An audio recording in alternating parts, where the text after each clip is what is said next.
Now, the Kenyan population in the US has grown significantly over the last 20 years. And with this rapid growth, there has been a clamor for participation in advocacy relating to voting rights, representation, and issues back home. Over the years, several diaspora organizations were created to represent interests of Kenyans living abroad. Now, some of these organizations, however, have recently experienced open hostility from Kenyans with claims of being non-representative. Now, earlier this week, a group by the name the Diaspora National Assembly, or DNA, witnessed the ugly side of Kenyans' disdain for diaspora groups. The group released a leadership lineup that circulated widely on social media and was promptly followed by a change.org petition. The petition by an anonymous author titled DNA for 254 Don't Represent Us alleged that DNA was nothing more than a WhatsApp group unknown to most people. It further alleged that millennials who form a bulk of the diaspora were unrepresented in the group. Now, the petition also sought to notify the Kenyan government that diaspora Kenyans did not elect these individuals, and as of the time we went on air, the petition had close to 300 signatures. Now, I want to get to the panel on this, and I really want to hear from the listeners about this, because this was an issue that people were talking about a lot on social media early in the week. And the first question I want us to address is, why do Kenyans in the U.S. get hostile to diaspora groups that purport to represent them? Let me start with you, Uno, because in Baltimore is known as one of the places that has a lot of these groups.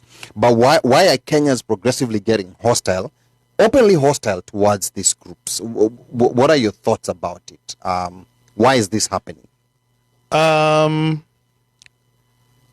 My suspicion is because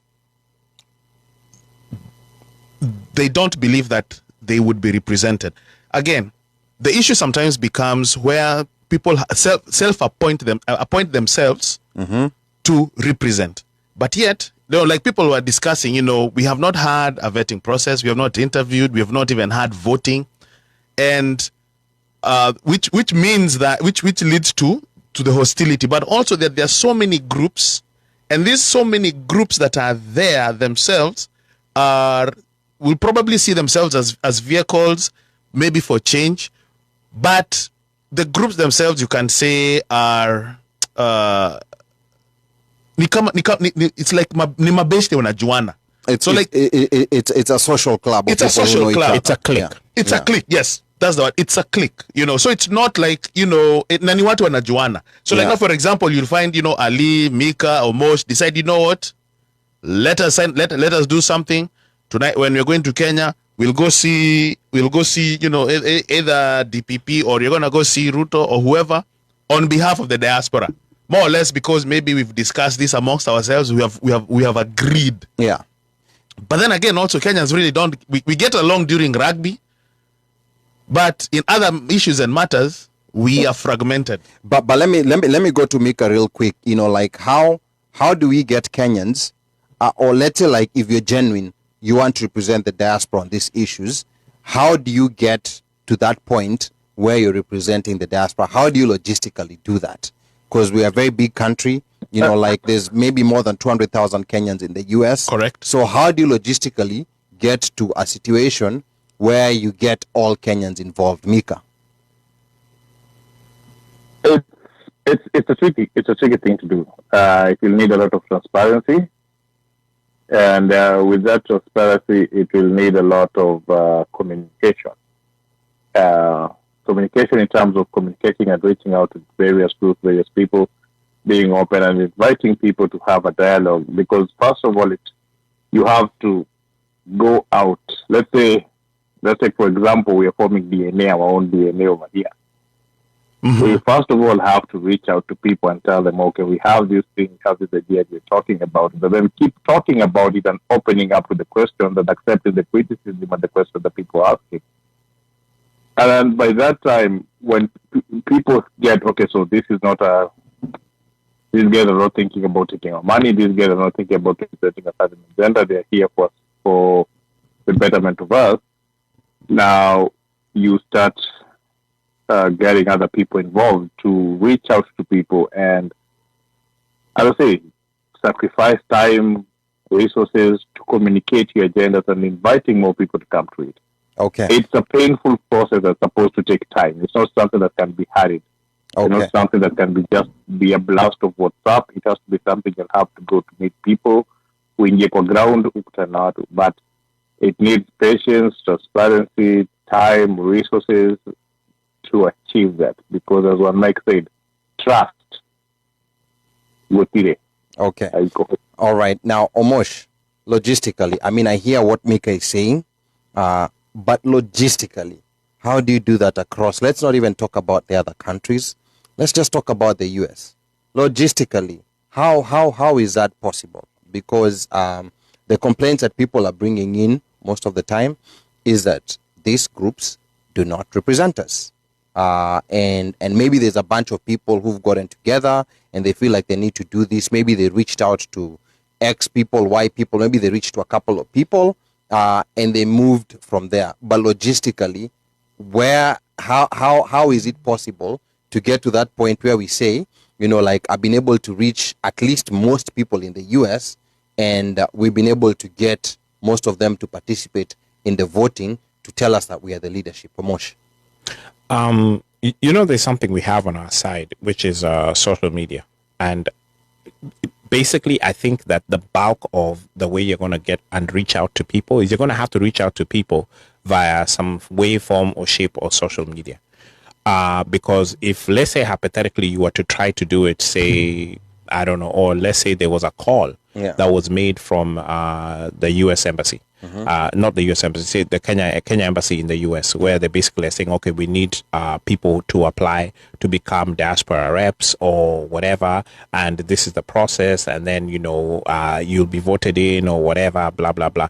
Then people are going to think that it's disingenuous because it's the government who are doing it. Okay. And then when you come out on your own and you're making a call out to people and saying, hey, look, we need diaspora representation, and I'm willing to be a rep, and this is my agenda, A, B, C, D, E, F, G, and I would like for you people to, you know, to vote for me or to endorse me, or here is, you know, the thing that I need you guys to sign, whether you're going to try to use something like change.org or whether you're going to reach out to people like, you know, go to hangs where people are, you know, these the big parties that people have all over the place. And again, that's just reaching certain people, but you're going to have to find a way to get into the different societies, the different chamas, the different localities, the different areas, whether, you know, you're going to have somebody in the east, somebody in the west, somebody in the south, somebody in the north, somebody in the Midwest. You know, you're going to need a rep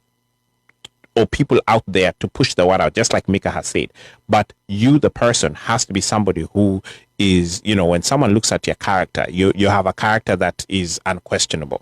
You know, no one is looking at you and thinking that, oh, this Jama is trying to get in here for chums. You know, people are going to look at you, and you should have, probably it would help you if you had a proven track record where people know this Jama at least has been doing something for the society or towards the society here locally. Yeah. And you can tell and say, okay, this Jama has been fighting for diaspora type related, you know, stuff, even though, you know, people may not look at it the same way that you look at it, but it's there. You know that this Jama has been there, has been in the trenches, has been doing it. And if you start from there, hypothetically, you as the person, then there's very few people even in the entire US, probably I'd say like 5, who consistently are fighting for diaspora rights. Yeah. I'd say they're like maybe 5, and that's just, you know, and consistently over the years, and who are still here, because a lot of them at some point or the other, I don't know how many brown envelopes, they disappear. Then when next time you hear at your Jama is a representative of Kenyans, where, so it's nika mtu amepewa kakitu anyamaze, you know. So to me, I think that would be the biggest way that you would be able to go out is social media, try to find a way to get into the circles. But exactly how you're gonna push yourself and make sure you hit 3/4, man, it's tough, but it is possible. But you know, like I have a different take, and I feel like there's somewhere where these groups are going wrong, and there's certain things that I think that they need to do differently. One of the things that they need to do, because there's a lot of different groups, they first of all need to engage in a public forum. A WhatsApp group is not a public forum. No, it's you not. know, I don't care how many people you have in a WhatsApp group or a Telegram group. that is not a public forum. You know, by a public forum, I don't necessarily mean like a town hall. A public forum, I mean a place where anybody can go and look and find, you know, like a constitution if you have one, or find, you know, like any work that you've done.